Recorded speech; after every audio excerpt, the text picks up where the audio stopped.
Hello, नमस्ते, सत श्री अकाल, आदाब। मैं संग्राम सिंह आप सभी का फिर स्वागत करता हूं आरंभ स्टडी में। तो आज की बड़ी खबर में हम देखने जा रहे हैं प्राइवेटाइजेशन ऑफ रेलवेज। तो अभी हाल ही में इसकी खबर आई कि 150 ट्रेनों को भारतीय रेलवे प्राइवेटाइज करने की सोच रहा है। तो क्या है ये पूरी खबर, इस पूरे वीडियो में हम जानेंगे। तो इस पूरे वीडियो में मेरे साथ अंत तक बने रहिएगा। चलिए पढ़ते हैं।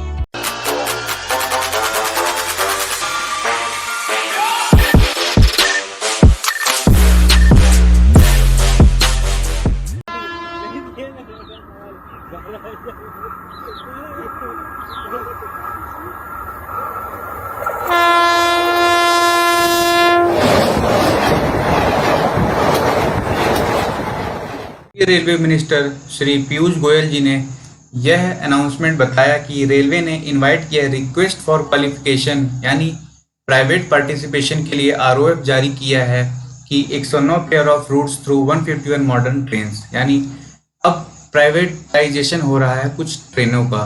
तो इसके लिए आरओएफ की मांग की गई है। तो क्या है ये पूरी खबर, इसको हम विस्तार से देखते हैं।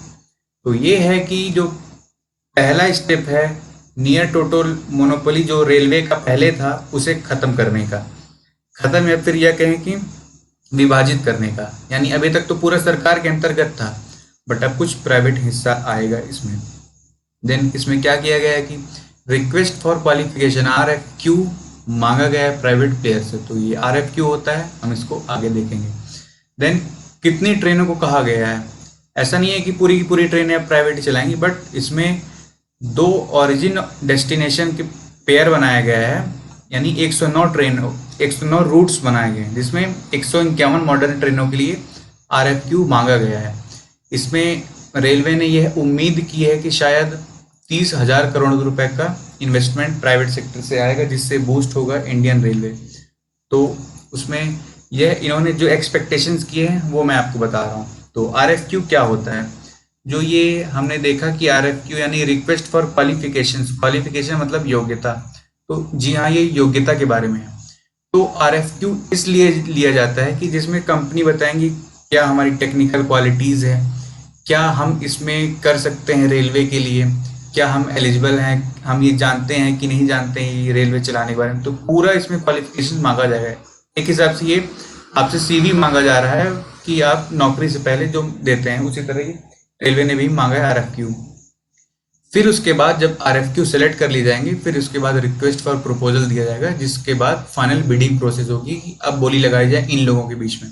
ऐसे नॉर्मल किसी को भी नहीं दे दिया जाएगा, इसलिए RFQ के लिए मांगा गया है। अब इसमें जो सबसे बड़ी दिक्कत आ रही थी खर्चे की, तो उसके लिए रेलवे ने बोला है कि हम एक रेल डेवलपमेंट अथॉरिटी का निर्माण करेंगे। इंडिपेंडेंट बॉडी होगी जो रेल फेयर डिसाइड करेगी सबके लिए। तो ये थी खबर। अब चलते हैं क्लासेस की ओर, मतलब क्या है इसमें बेनिफिट, क्या है इसमें नुकसान। तो सबसे बड़ा बेनिफिट मेड इन इंडिया, यानी जो भी ट्रेनें बनेंगी स्पेशली कहा गया है कि मैन्युफैक्चर्ड इन इंडिया होनी चाहिए। इसमें ज़्यादा से ज़्यादा भारत का ही सहयोग हो, कहीं की भी प्राइवेट प्रॉपर्टी नहीं लगेगी इंडिया के बाहर से। तो इंडिया में ही सब कुछ होना चाहिए। फिर इससे क्या होगा, रेलवे का भार कम हो जाएगा। किसमें से, फाइनेंसिंग, प्रोक्योरिंग, ऑपरेशन और मेंटेनेंस जो ट्रेनों में लगता है, यानी जितना भी खरीद संचालन इसमें जो भी लग रहा है पूरा रेलवे का, वो कम हो जाएगा सरकार के ऊपर से बोझ।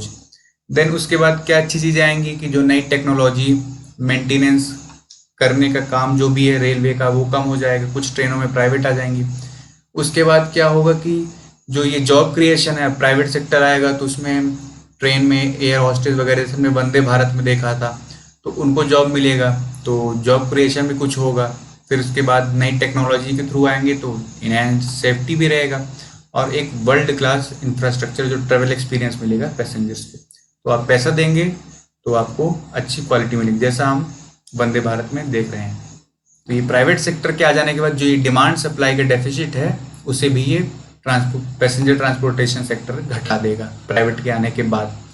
अब इसमें जो सबसे ज़रूरी बात है, क्या ये चीज़ें नहीं पाएगा। प्राइवेट प्लेयर्स जो आएंगे वो ऑपरेशन में ड्राइवर, गार्ड, सेफ्टी और जो ये इंफ्रास्ट्रक्चर है, ये सब कुछ रेलवे के साथ ही रहेगा। आपको रेलवे का ही यूज़ करना पड़ेगा, आप अपने से नहीं कर सकते कि हम अपना ड्राइवर लेके आएंगे, अपनी गार्ड लेके आएंगे। ये सब कुछ सरकार का रहेगा, रेलवेज का रहेगा, तो वो प्राइवेट प्लेयर का नहीं होगा।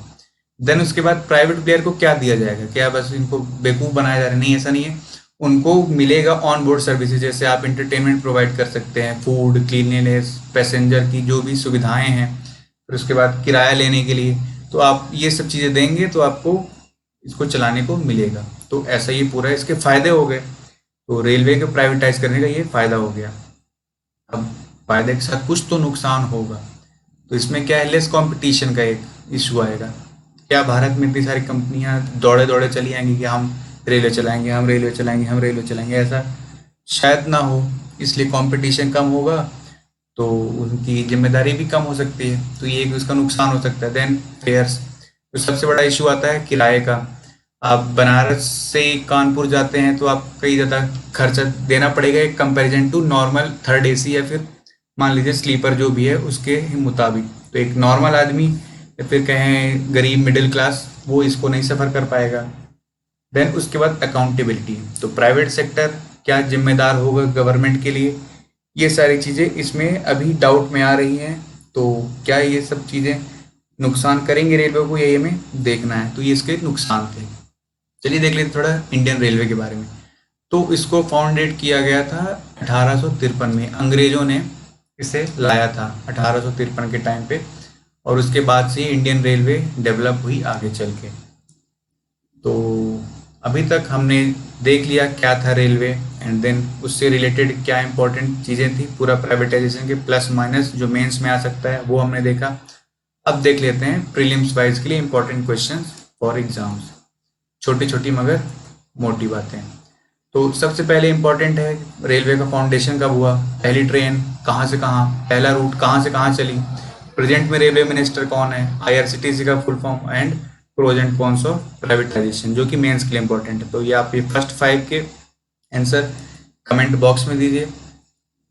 तो ये आज की बड़ी खबर की सीरीज ऐसे ही चलती रहेगी, और भी बड़ी बड़ी खबरों की एनालिसिस के लिए।